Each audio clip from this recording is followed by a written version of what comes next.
आज जिस खबर का हम पोस्टमार्टम करने जा रहे हैं वो सिर्फ एक खबर नहीं बल्कि भारत के इतिहास का वो पन्ना है जिसे जानबूझकर हमसे छिपाया गया या शायद सही तरीके से कभी बताया ही नहीं गया। जब पूरी दुनिया गुफाओं में पत्थरों से आग जलाना सीख रही थी, तब भारत की धरती पर एक ऐसी सभ्यता सांस ले रही थी जिसकी प्लानिंग और इंजीनियरिंग आज के न्यूयॉर्क और लंदन को भी शर्मिंदा कर दे। लेकिन फिर अचानक एक दिन सब कुछ शांत हो गया। वो हंसी ठिठोली, वो बाजार, वो खेल के मैदान, सब वीराने में बदल गए। आखिर ऐसा क्या हुआ था उस दौर में? क्या वो कोई आसमानी आफत थी या फिर जमीन के नीचे से निकला कोई काल? दशकों से विदेशी इतिहासकार हमें तोता मैना की कहानियां सुनाते रहे कि बाहर से कोई आया और सब खत्म कर दिया। लेकिन अब भारत के अपने वैज्ञानिकों ने, IIT गांधीनगर के रिसर्चरों ने उस विश्व के सबसे बड़े रहस्य या फिर यूं कहें कि सच को डिकोड कर लिया है, जो हजारों सालों से मिट्टी की परतों के नीचे दबा हुआ कराह रहा था। हजारों साल पहले भारत की जमीन पर खड़ा वो शहर जिसकी हाईटेक टेक्नोलॉजी देखकर आज के वैज्ञानिकों का दिमाग चकरा गया है, आखिर वो रातों रात कैसे गायब हो गया?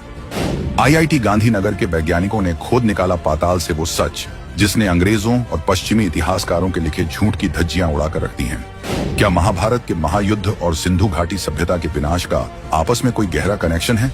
5000 साल पुराने इस राज पर से अब पर्दा उठ चुका है।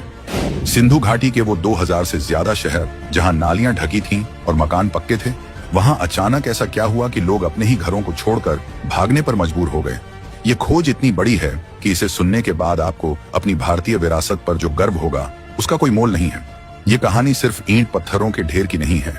ये कहानी है हमारे और आपके पूर्वजों के उस संघर्ष की, उस क्लाइमेट चेंज की और उस भयानक दौर की जिसने दुनिया की सबसे महान सभ्यता को घुटनों पर ला दिया। लेकिन रुकिए, क्या यह विनाश सिर्फ एक अंत था या फिर यहीं से शुरुआत हुई थी उस दौर की जिसे हम महाभारत काल या वैदिक युग कहते हैं? वैज्ञानिकों के हाथ कुछ ऐसे सबूत लगे हैं जो इस पूरी टाइमलाइन को हिलाकर रख देने वाले हैं। हम आपको बताएंगे इस धमाकेदार खबर की पूरी कहानी, तो बने रहिएगा वीडियो पर और इस संबंध में आपके जो भी विचार हो कमेंट में लिखकर जरूर बताइएगा। सबसे पहले आपको उस दौर में चलना होगा जिसे महसूस किए बिना आप इस विनाश के दर्द को नहीं समझ पाएंगे। जरा अपनी आंखों को बंद कीजिए और आज से करीब 4500 या 5000 साल पीछे चलिए। ये वो वक्त था जब दुनिया के बाकी हिस्से सभ्यता का मतलब भी नहीं जानते थे।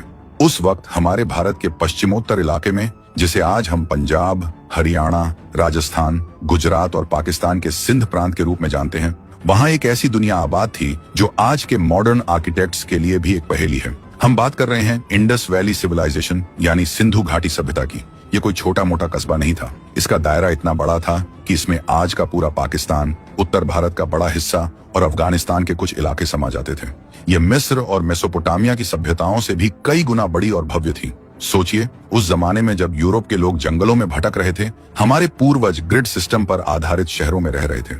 सड़कें एक दूसरे को एकदम 90 डिग्री के कोण पर काटती थी, जैसे किसी ने ग्राफ पेपर पर नक्शा बनाकर शहर बसाया हो। और सबसे चौंकाने वाली बात थी वहां का ड्रेनेज सिस्टम। आज हमारे शहरों में थोड़ी सी बारिश होते ही सड़कें तालाब बन जाती हैं, लेकिन धोलावीरा, राखी घड़ी और मोहनजोदड़ो जैसे शहरों में पानी निकासी का इंतजाम इतना जबरदस्त था कि गंदे पानी की नालियां ढकी हुई होती थीं, जगह जगह मैनहोल बने होते थे और सफाई का स्तर ऐसा था कि आज का स्वच्छ भारत अभियान भी उन्हें देखकर सलाम ठोक दे। वहां के मकानों में ईंटों का साइज एक जैसा था, जिसे इंग्लिश बॉन्ड स्टाइल कहा जाता है। ये सब उस दौर में हो रहा था जब कोई इंजीनियरिंग कॉलेज नहीं था। सवाल यह है कि इतना विकसित समाज, जहां व्यापार अपने चरम पर था, जहां के लोग लोथल जैसे बंदरगाहों से जहाजों में भरकर सामान दुनिया के दूसरे कोने तक भेजते थे, वो अचानक राख के ढेर में कैसे बदल गया? वो कौन सी मनहूस घड़ी थी जब इन शहरों की रफ्तार थम गई? आखिर वो करोड़ों लोग कहां गायब हो गए? ये सस्पेंस अब और गहरा होने वाला है। दशकों तक हमें स्कूल की किताबों में एक थ्योरी रटाई गई, आर्यन इन्वेजन थ्योरी।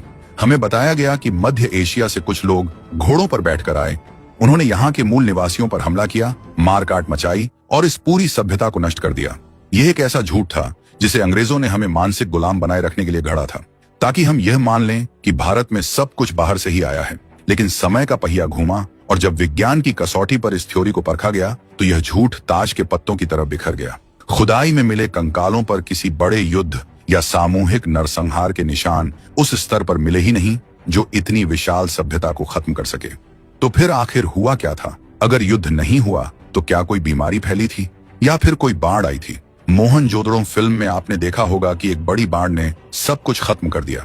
लेकिन विज्ञान कहता है कि बाढ़ किसी एक शहर को डुबो सकती है, 2 शहरों को डुबो सकती है, लेकिन 10 लाख वर्ग किलोमीटर में फैली पूरी की पूरी सभ्यता को एक साथ निगल जाना बाढ़ के बस की बात नहीं है। मामला कुछ और ही था, कुछ ऐसा जो धीमा था लेकिन बेहद घातक था। एक ऐसा दुश्मन जो दिखाई नहीं देता था, लेकिन जिसने धीरे धीरे खेतों को बंजर बना दिया, नदियों को सुखा दिया और हवाओं में जहर घोल दिया। सन्नाटा पसर गया उन गलियों में जहां कभी बच्चों की किलकारियां गूंजती थीं। वो महान अन्न के भंडार खाली हो गए। ये दुश्मन था प्रकृति का प्रकोप, और इसी प्रकोप की जड़ तक पहुंचने का काम किया है हमारे IIT गांधीनगर के वैज्ञानिकों ने। उन्होंने जो खोज निकाला है वो सिर्फ इतिहास नहीं बल्कि भविष्य के लिए एक चेतावनी भी है। क्या आप जानना चाहते हैं कि वो 900 साल का श्राप क्या था जिसने सोने की चिड़िया के पर कतर दिए? अब आते हैं उस खबर पर जिसने दुनिया भर के आर्कियोलॉजिस्ट, पुरातत्वविदों की नींद उड़ा दी है। IIT गांधीनगर के वैज्ञानिकों ने लद्दाख और आसपास के हिमालयी क्षेत्रों में झीलों और गुफाओं के अंदर जमा पत्थरों और खनिजों की गहराई से जांच की। आप सोच रहे होंगे कि सभ्यता तो मैदानों में थी, तो जांच पहाड़ों में क्यों? यही तो विज्ञान का कमाल है। पहाड़ों की गुफाओं में जो स्टैलेग्माइट्स, छूने के पत्थर के स्तंभ बनते हैं, उनके अंदर हजारों सालों के मौसम का रिकॉर्ड कैद होता है। यह एक तरह से प्रकृति की हार्ड डिस्क है। वैज्ञानिकों ने इन पत्थरों के केमिकल एनालिसिस में ऑक्सीजन के आइसोटोप्स की जांच की और जो डेटा सामने आया उसने सबको चौंका दिया। रिसर्च में पता चला कि आज से करीब 4200 साल पहले, यानी 2200 ईसा पूर्व के आसपास, मानसून ने भारत के साथ एक बहुत बड़ा धोखा किया था।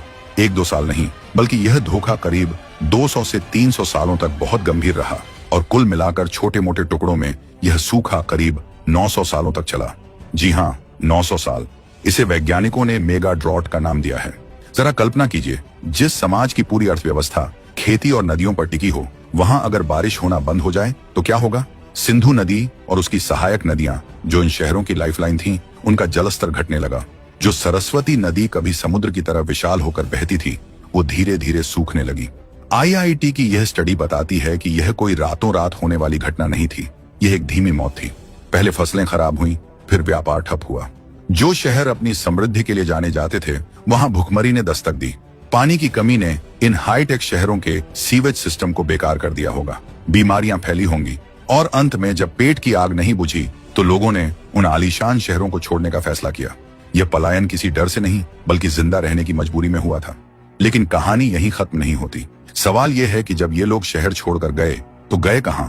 और क्या यही वो दौर था जब भारत का इतिहास एक नया मोड़ ले रहा था? क्या यही वो समय था जब कुरुक्षेत्र की रणभूमि सज रही थी? चलिए इस कड़ी को जोड़ते हैं। सिंधु घाटी सभ्यता का महाभारत काल से गहरा कनेक्शन। अब दिल थाम कर बैठिए, क्योंकि हम उस मोड़ पर आ गए हैं जहां विज्ञान और हमारे धर्म ग्रंथों का मिलन होता है। भारतीय जनमानस में महाभारत केवल एक कहानी नहीं बल्कि एक इतिहास है। इतिहास यानी ऐसा ही हुआ था। अब जरा टाइमलाइन पर गौर कीजिए। IIT की रिसर्च कहती है कि 2000 ईसा पूर्व से 1500 ईसा पूर्व के बीच सिंधु घाटी के शहर खाली हो रहे थे और लोग पूर्व दिशा की ओर, यानी गंगा और यमुना के मैदानों की तरफ बढ़ रहे थे। यही वो समय है जिसे कई इतिहासकार और खगोल शास्त्री महाभारत का काल मानते हैं। सिंधु घाटी सभ्यता के पतन और महाभारत काल के बीच के इस लिंक को समझना बहुत जरूरी है। महाभारत में भी एक भयंकर विनाश का वर्णन है, जिसके बाद एक युग का अंत हुआ और कलयुग की शुरुआत हुई।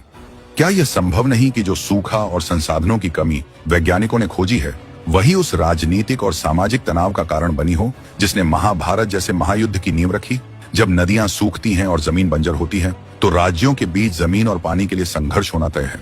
सरस्वती नदी, जिसका वेदों में बार बार जिक्र है और जो महाभारत काल तक एक विलुप्त होती हुई नदी बन गई थी, बरामसा में जाने का वर्णन, उसका सूखना भी इसी टाइम फ्रेम में फिट बैठता है। वैज्ञानिक प्रमाण बताते हैं कि सरस्वती नदी इसी मेगा ड्रॉट के कारण सूखी थी। तो क्या हम यह कह सकते हैं कि सिंधु घाटी सभ्यता के लोग ही महाभारत काल के लोग थे, या फिर महाभारत युद्ध के बाद हुई तबाही और साथ में आई इस प्राकृतिक आपदा ने मिलकर भारत की शहरी व्यवस्था को ध्वस्त कर दिया और लोग वापस गांवों की तरफ लौटने को मजबूर हो गए? यह थ्योरी इसलिए भी दमदार है क्योंकि महाभारत के बाद हमें भारत में लंबे समय तक बड़े शहरों का जिक्र नहीं मिलता। लोग छोटी बस्तियों और गांवों में रहने लगे थे। यह डीअर्बनाइजेशन, शहरीकरण का खत्म होना, बिल्कुल वैसा ही है जैसा सिंधु घाटी के पतन के बाद हुआ। यानी हमारे ग्रंथ और आज का विज्ञान दोनों एक ही इशारे कर रहे हैं, एक महान बदलाव का इशारा। लेकिन रुकिए, अगर सब कुछ खत्म हो गया तो हम आज यहाँ कैसे हैं? हमारी संस्कृति कैसे बची रही? यह जानना आपके लिए सबसे ज्यादा जरूरी है। अक्सर पश्चिमी जगत यह नैरेटिव सेट करता है कि सिंधु घाटी सभ्यता खत्म हो गई, लेकिन यह शब्द गलत है। सभ्यताएं मरती नहीं हैं, वे रूप बदलती हैं। IIT गांधीनगर की स्टडी ने इस बात पर भी रोशनी डाली है कि हमारे पूर्वज कितने जीवट और संघर्षशील थे। जब बारिश कम होने लगी और गेहूं जौ जैसी फसलें जिन्हें ज्यादा पानी चाहिए उगाना मुश्किल हो गया, तो उन्होंने हार नहीं मानी। उन्होंने अपनी खेती का तरीका बदल दिया। उन्होंने बाजरा, ज्वार और रागी जैसी फसलों को उगाना शुरू किया जो कम पानी में भी उग सकती थी। यह भारत के किसान की वो बुद्धिमत्ता थी जिसने उसे अकाल के दौर में भी जिंदा रखा। वे लोग बड़े बड़े शहरों के ऐशो आराम छोड़कर छोटी छोटी बस्तियों में शिफ्ट हो गए। गुजरात के धोलावीरा से लेकर हरियाणा के राखी घड़ी तक लोगों ने पलायन किया, लेकिन अपनी संस्कृति नहीं छोड़ी। आज भी हम जिस तरह से नमस्ते करते हैं, पीपल की पूजा करते हैं, स्वास्तिक का चिन्ह बनाते हैं या फिर मांग में सिंदूर भरते हैं, यह सब सिंधु घाटी सभ्यता की ही देन है। दुनिया की दूसरी सभ्यताएं जैसे मेसोपोटामिया या सुमेरियन जब खत्म हुई तो उनकी भाषा, उनका धर्म, उनका कल्चर सब मिट गया। आज वहां के लोग अपने पूर्वजों को नहीं पहचानते, लेकिन भारत आज भी वही है। 5000 साल पहले जो हवन कुंड कालीबंगा में जलते थे, वही हवन आज भी हमारे घरों में होते हैं। यह रिसर्च यह साबित करती है कि हम बाहर से आए हुए शरणार्थी या आक्रमणकारी नहीं हैं।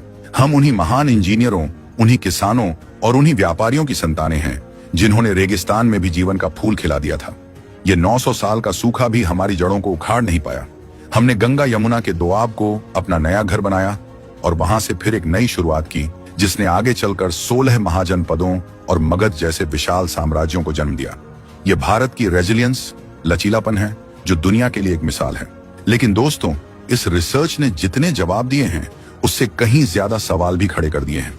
अगर सूखा ही एकमात्र कारण था तो उन जगहों पर मिले कुछ रेडियो एक्टिव रेडिएशन के निशानों का क्या, जिनके बारे में कुछ कॉन्स्पिरेसी थ्योरिस्ट बात करते हैं। हालांकि IIT की स्टडी क्लाइमेट चेंज पर फोकस करती है, लेकिन क्या उस दौर में कोई ऐसा हथियार इस्तेमाल हुआ था जिसका जिक्र महाभारत के ब्रह्मास्त्र के रूप में मिलता है? क्योंकि महाभारत में भी अदृश्य बाणों और ऐसी आग का जिक्र है जो सूरज जितनी चमकदार थी। विज्ञान अभी वहां तक नहीं पहुंचा है, लेकिन संभावनाएं अनंत हैं। एक और बड़ा सवाल यह है कि सिंधु घाटी की लिपि को आज तक कोई क्यों नहीं पढ़ पाया। जिस दिन वो लिपि डिकोड हो गई, उस दिन शायद हमें पता चलेगा कि उनके राजा कौन थे, उनकी राजनीति क्या थी और क्या उन्हें पहले से पता था कि कलयुग यानी यह विनाश आने वाला है। IIT के वैज्ञानिकों ने तो मौसम की कुंडली खोल दी है, लेकिन उन दीवारों पर लिखे अक्षरों में अभी भी हजारों राज दफन हैं। क्या पता उनमें किसी ऐसे खजाने का नक्शा हो या किसी ऐसी तकनीक का फार्मूला जो आज की दुनिया को बदल दे। यह सस्पेंस अभी भी बरकरार है और हर भारतीय के मन में यह सवाल कौंध रहा है कि आखिर हम अपनी ही भाषा को पढ़ने में अब तक नाकाम क्यों हैं। IIT गांधीनगर की यह रिपोर्ट सिर्फ इतिहास का पन्ना नहीं, बल्कि हमारे आज और कल के लिए एक रेड अलर्ट है। सोचिए, 4000 साल पहले जब न कोई फैक्ट्री थी, न गाड़ियों का धुआं था, न प्लास्टिक था, तब भी क्लाइमेट चेंज ने दुनिया की सबसे ताकतवर सभ्यता को घुटनों पर ला दिया था। तो आज जब हम प्रकृति के साथ इतना खिलवाड़ कर रहे हैं, तो हमारा अंजाम क्या हो सकता है? वो लोग तो फिर भी पलायन करके गंगा के किनारे आ गए। हमारे पास जाने के लिए कौन सी जगह है? सिंधु घाटी के लोग पानी की कीमत समझते थे। उन्होंने बूंद बूंद बचाने के लिए विशाल जलाशय बनाए थे। धोलावीरा का जल संरक्षण सिस्टम आज के इंजीनियरों के लिए केस स्टडी है। लेकिन आज हम क्या कर रहे हैं? हमने अपनी नदियों को नाला बना दिया है, अपने तालाबों को पाट कर उन पर बिल्डिंगें खड़ी कर दी हैं। यह रिसर्च हमें चीख चीख कर कह रही है कि संभल जाओ, इतिहास खुद को दोहराता है।